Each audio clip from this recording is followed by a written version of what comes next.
We are day 0, 6 hours in, bubbler's going well. Temperature, still pretty high, it's dropped down a bit, 26, was 28. We pitched at about 28.5. Fabuloso, looking good.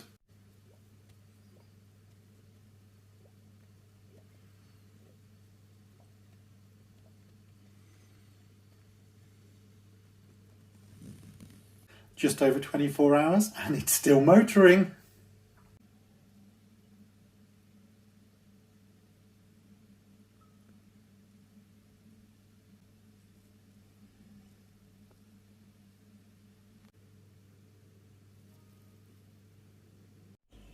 Well, things have slowed down a little bit, but certainly not quiet.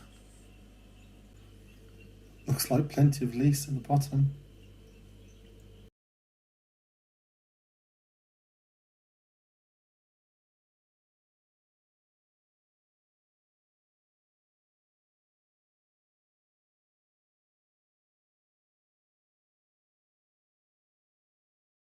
We're technically on day 5 of our seltzer, which is still really early, but the bubbler's still quite active, so it's still got lots to do. That's quite a wispy layer of lease at the bottom, actually quite a lot of it too, but quite wispy.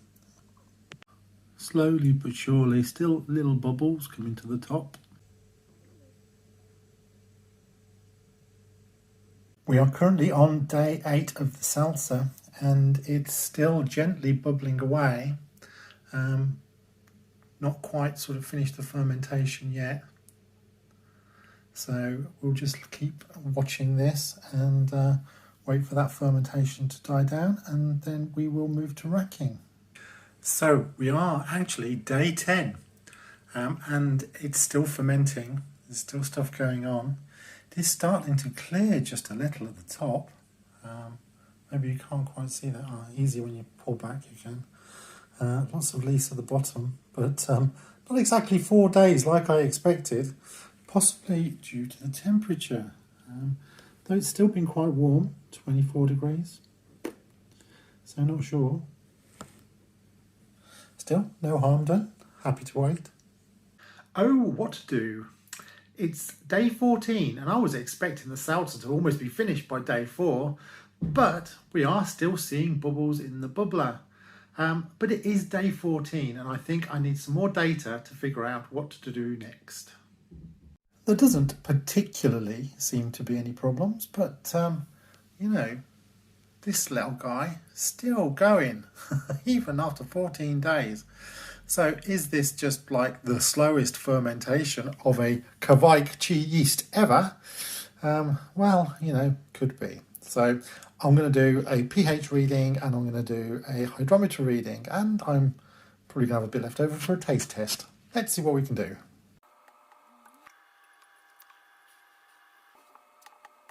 It almost looks like it's carbonated. Crikey.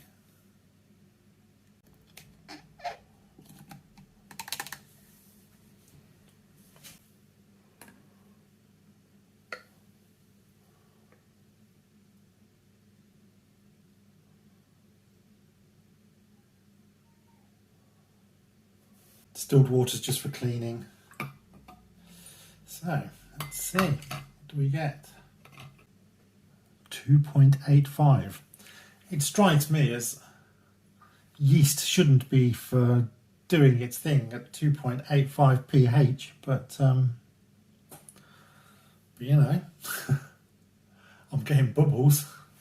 Now, of course, this is going to be uber dry, which isn't my favourite thing at all. Plus, I was planning to flavour it, not to just sort of leave it as alcoholic water. But I am still too tempted to just try it. So, it's got a lovely smell, actually. It is almost like a just tiny lemon smell. Right. Well, cheers, guys.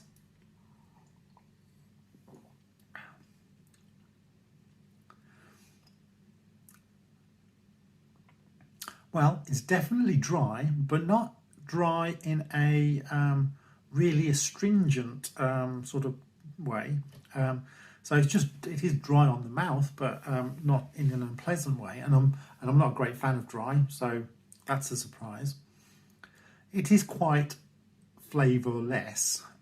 There isn't really anything isn't anything there particularly. That's, equally, it's pleasant, so stick it with a slice of lemon and you'll be well away.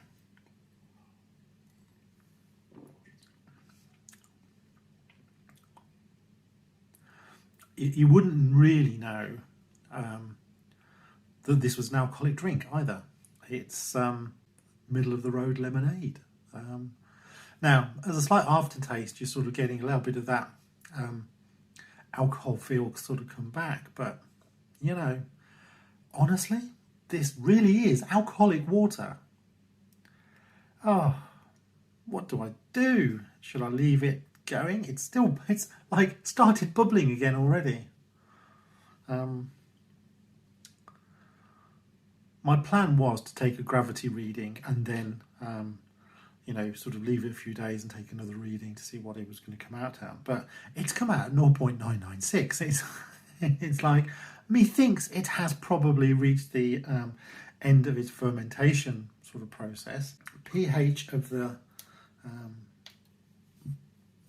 drink is 2 point something. So, I'm pretty sure that's outside of the typical fermentation range of the yeast. And yet something is happening. Go figure. You're just drinking now. Yum.